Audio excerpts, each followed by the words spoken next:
Hi guys, I'm going to read a story to you today called Kellie's World. It's found in the packet, but I know my virtual students don't have a copy of this, so I'm going to read it to you. It was time to get dressed. In her bedroom, standing atop an old milk crate, looking into her mirror, Kellie knew that this was no ordinary day. It was her first day at Rockland School. It would take a special dress and her most fancy shoes to make her look just right for the big kids. Slipping her pink and purple polka dot dress over her head, trying her cape around her shoulders, pulling on her yellow knee socks, and lacing up her sparkle sneakers, Kellie felt nervous and excited to go on her way. But as she looked one last time in the mirror, she felt something was missing. Aha! A hat. Would she wear her blue cat hat? No, it was too hot for that. A headband? No.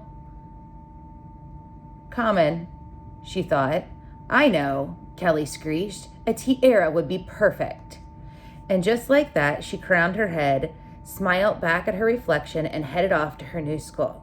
She had practiced walking to school all summer with her mom. First, she took the crosswalk at Main Street. Then she walked backwards down First Street so she could see squirrels running up the trees. And then she skipped around the corner all the way to the front steps. Stopping to look around, she was surprised how much bigger the school looked today. Still, she felt strong and happy as she entered the main doors to that building. Uh-oh, so many people, so many hallways, and she wasn't sure where to go. It must have shown on her face. Before she knew it, a lady walked up to her. Hi, I'm Miss Garcia, the guidance counselor. I help students with questions and problems. And what's your name? She asked. I'm Kellie, and today's my first day. Welcome to Rockland School, Kellie. Let me show you to your classroom. As they rounded the corner, a group of kids were talking and stopped to look at Kellie. Look how silly, one of them said, pointing. She thinks she's queen, they roared, and with laughter as Kellie turned from white to pink to red. She took the tiara off and quickly stuffed it in her backpack. I think your tiara is perfect for both the first day of school, Miss Garcia said. But even with these nice words, Kellie put her head down and shuffled her feet into her classroom. The next morning, Kellie climbed on her milk carton and began to get dressed for the day. She put on her dark brown dress, black socks, and black shoes. There would be no hat, no cape or tiara today, just a pair of sunglasses to hide her eyes. She took the same route to school, but didn't take time to walk backwards or see the squirrels or skip up the entrance. Sunny Bear, the school's mascot, saw Kellie enter the building and couldn't help but notice how different Kellie looked today.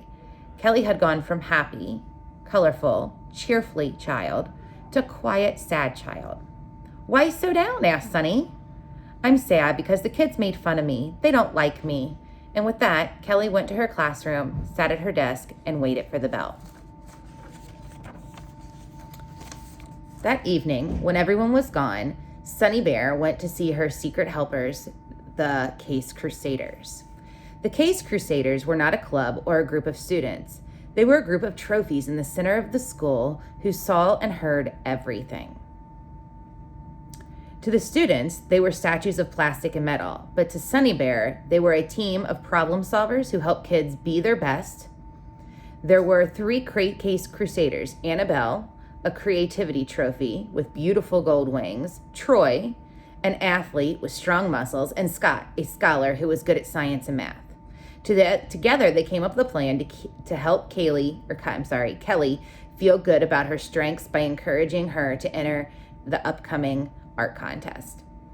The next day, when Kellie arrived in her classroom, she could not ignore the beautiful illustration on the chalkboard announcing the art contest. Annabelle, the creativity trophy, had covered every inch of the board with beautiful writing that said, "Is there an artist inside of you? If so, enter the Rockland Fall Art Festival." Kellie sat a bit taller in her seat. An art contest, that's something I'm really good at, she thought. A smile crept across her face as an explosion of ideas ran through her head. She could draw a magical garden of sunflowers that hung in the sky above the entire town, or a rainbow leading to clouds of macaroni. The possibilities were endless. She was so excited about the contest that she couldn't sleep and left early for school the next morning. To practice her drawing, she created a walkway of colorful chalk lines made of rainbows and patterns leading all the way up to the front doors of the school. As other students started arriving, they all marveled at her creation. Did you draw all of this?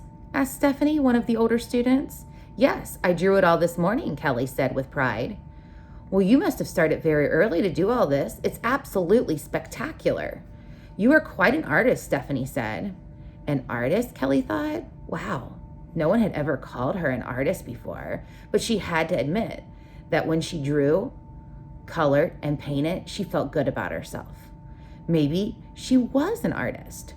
Standing taller, feeling good about her talent, Kellie said, Yes, I'm an artist, and I'm going to win the prize in the Fall Art Festival.